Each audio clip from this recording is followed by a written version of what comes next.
We're with Jeremy Hockenstein, who is the co-founder of Digital Divide Data, a social entrepreneur / internet company. How did you start it? What is it? I went on vacation to Angkor Wat. I went on vacation in Angkor Wat and saw the temples are beautiful, but saw young people learning computers and English, who didn't have jobs when they finished their training programs, and they asked whether there was some way to create employment for people. So together with some friends and a local team, we created Digital Divide Data, a social enterprise that creates IT jobs in a unique work-study program. We now have 500 people from 3 offices in Cambodia and Laos who otherwise wouldn't attend university and be forever stuck in a cycle of poverty. But instead they now work half a day providing IT outsourcing services to clients around the world and study half a day to finish their education. What are the jobs that they're doing? They're doing digitization work for newspapers, books, journals around the world to convert them from microfilm and paper and archives to electronic form to be searched by readers around the world. So you ship the books and newspapers to Cambodia?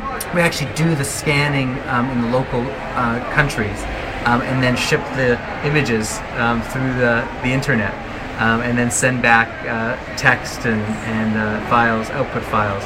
So they're converting the text into something that is then searchable and taggable and that sort of thing. Exactly.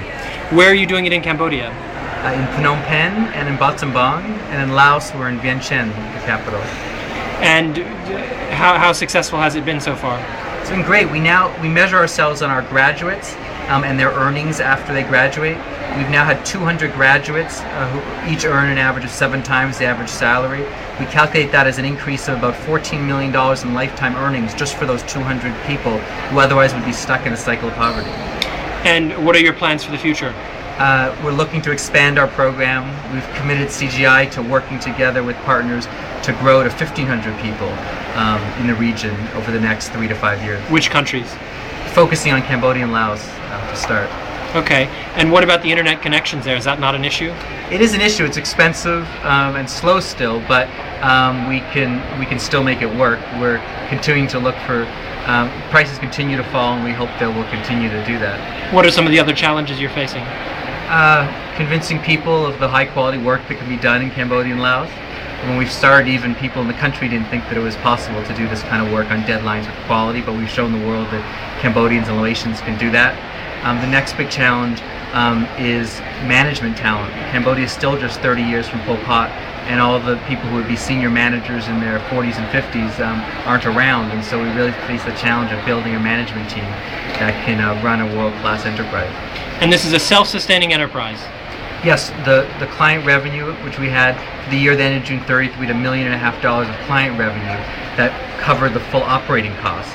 We then have philanthropic support that covers the scholarships and the capacity building and some of the computer infrastructure for the operation.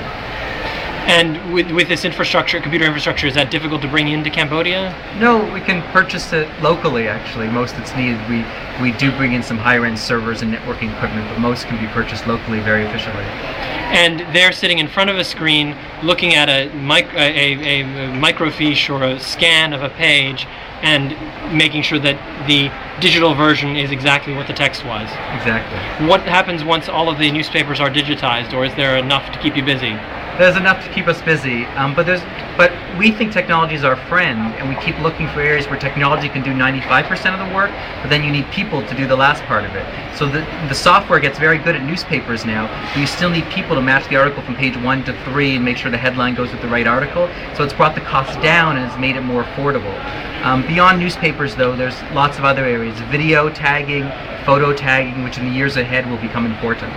What is the cost of, for example, have you started doing videos? We don't do videos yet. Okay, but maybe I could get a service to put a transcript of our interview here. Exactly. Transcripts, tagging, who's in the video, who comes in and out of the screen so that you can access it more easily. Okay, business suggestion. You offer a service for journalists in the United States and Europe to overnight transcribe their interviews like this. Great.